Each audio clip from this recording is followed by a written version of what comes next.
Ada seekor kambing yang sangat pemarah. Apa saja yang membuat hatinya tidak tenang, dia pasti akan marah dan ngomel dengan keras. Sampai si burung pipit itu pernah kena marah dia gara-gara gak sengaja menjatuhkan remah roti di depan rumahnya. Nah teman-teman, si kambing pemarah ini pernah juga nih mengomeli Pak Gaga si gajah.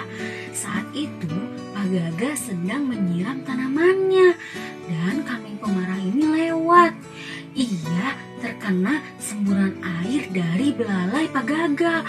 Wah, bukan main marahnya kambing kepada Pak Gaga.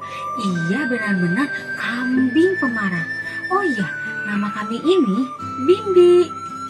Sifat pemarahnya itu membuat tak ada satu hewan pun yang mau dekat-dekat dengan Bimbi. Mereka takut menjadi sasaran kemarahannya. Bimbi pun tidak punya teman. Kemanapun ia pergi, selalu sendirian. Tapi meskipun demikian, Bimbi tidak merasa sedih dan tidak mau berubah.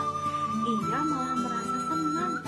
Menurutnya, sendiri itu membuat dia merasa lebih tenang. Sore itu, setelah makan roti di rumahnya, Bimbi pun pergi berjalan-jalan. Udara sore yang dingin membuat hewan-hewan yang lain lebih memilih untuk diam di rumah karena dingin. Dan Bimbi pun mengetahui akan hal itu.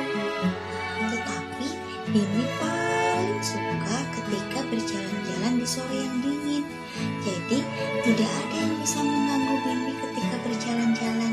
Tidak terasa, akhirnya Bimbi sudah sampai di pinggir hutan. Sebelumnya, Bimbi tidak pernah masuk hutan karena menurut Bimbi di dalam hutan itu banyak hewan-hewan lain dan ia tidak suka karena harus bertemu dengan hewan-hewan yang lainnya. Kemudian Bimbinya bergumam di dalam hati, tapi kalau hari dingin seperti ini, mereka semua pasti masih pada tidur, gumam Bimbi. Lalu Bimbi memutuskan untuk melihat-lihat ke dalam hutan. Siapa tahu di dalam hutan ia bisa mendapat makanan. Kenapa Bimbi tidak tahu kalau di hutan banyak hewan galak yang suka mencari mangsa? Padahal seluruh warga di luar hutan mengetahui hal tersebut. Kenapa malah Bimbi tidak tahu? Oh, tentu saja karena hewan-hewan lain takut berada di dekat Bimbi. Jadi bagaimana mungkin mereka akan memperingatkan Bimbi? Bimbi pun berjalan sambil tergontai. Ia berjalan sambil berpikir, kayaknya lebih menyenangkan ya kalau misalnya dia tinggal di hutan. Terus dia bilang begini, aha, aku ada ide. Hahaha. Suara ketawanya terdengar oleh seekor harimau.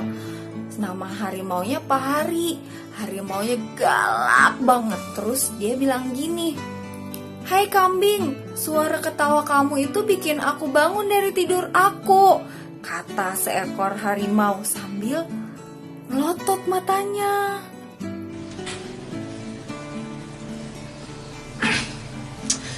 Bimbi ingin marah. Baru kali ini ada hewan yang memarahinya. Tapi melihat muka Pak Hari yang menatapnya galak, nah, Bimbi pun ketakutan. Tentu saja tubuh Pak Hari lebih besar dari Bimbi dan tenaga Pak Hari pun lebih kuat dari Bimbi. Lalu Bimbi mundur pelan-pelan. Bimbinya ketakutan. Bimbi akan kabur keluar hutan dan Pak Hari mengejar Bimbi karena akan menerkam Bimbi. Tapi tiba-tiba Pak Harinya kakinya kesandung batang pohon. Bruk, aduh kakinya sakit, kata Pak Hari kesakitan. Nah, selagi kesakitan Pak Harinya, akhirnya Bimbi kabur dan selamat keluar dari hutan. Bimbi yang masih ketakutan berlari kejam. Tiba-tiba tak sengaja menabrak sebuah pohon. Prok, prok. Duh. juga terdengar suara riuh burung. Ulala, ternyata Bimbi sengaja telah membangunkan anak-anak burung yang sedang tidur di dalam sangkar. Oh Bimbi, ada apa denganmu? Tanya Pipit. Apa kamu sakit? Nafas Bimbi pun masih tersengah-sengah. Ia menatap Pipit dengan cemas. Tadinya ia mengira Pipit akan memarahinya karena telah menjatuhkan sarang burung dan anak-anaknya. Kepalamu terluka, Bimbi, kata Pak Gaga yang ada di dekat mereka. Ayo kita ke rumah Bu Kucing-Kucing, nanti Bu Kucing-Kucing akan mengobati lukamu. Bimbi menurut saja ketika ditarik oleh Pak Gaga. Ia kaget dengan sikap teman-temannya yang selama ini selalu ia marahi. Pipit bahkan tidak marah, padahal anak-anaknya terjatuh karena ulahnya.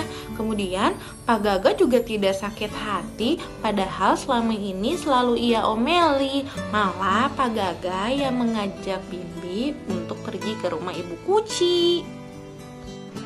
Pak Gaga, Pipit, maafkan aku ya, kata Bimbi. Aku menyesal jadi hewan yang pemarah, maafin aku ya. Akhirnya Bimbi menyesali teman-teman, jadi hewan yang pemarah. Iya Bimbi, tidak apa-apa, kami sudah memaafkanmu, kata Pipit dan Pak Gaga. Mereka tersenyum kepada Bimbi. Nah teman-teman, semoga kita semua tidak jadi anak-anak yang pemarah ya. Selalu tersenyum dan berbuat baik sama teman-teman yang lain. Selamat Hari Dongeng Nasional dari kakak-kakak Picu Pacu Kreativitas Indonesia. Salam kreatif, selamat Hari Dongeng Nasional.